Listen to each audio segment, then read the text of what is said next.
ఒక అడవిలో చిలుక, పావురం మంచి స్నేహితులు. చిలుక చాలా మాటలకారి, చురుకైనది. పావురం మాత్రం నిశ్శబ్దంగా, శాంతంగా ఉంటుంది. ఒక రోజు అడవిలో పెద్ద తుపాను వచ్చింది. చెట్లు ఊగిపోతున్నాయి. పక్షులు ఆశ్రయం కోసం ఎక్కడికక్కడ పరుగులు పెట్టాయి. చిలుక భయంతో అరుస్తూ ఎగిరింది. ఏం చేయాలి, ఎక్కడ దాక్కోవాలి అని కంగారుపడింది. అప్పుడు పావురం శాంతంగా చెప్పింది, భయపడకు స్నేహితా, పక్కనే ఉన్న గుహలోకి వెళ్దాం.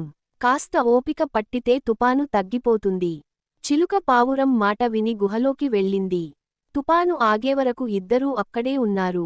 కొంతసేపటికి వర్షం తగ్గింది. ఆకాశం క్లియర్ అయింది. అప్పుడు చిలుక చెప్పింది, నీ ప్రశాంతత వల్లే నేను సురక్షితంగా ఉన్నాను. మాటలు కాదు, ఓపికే అసలు బలం.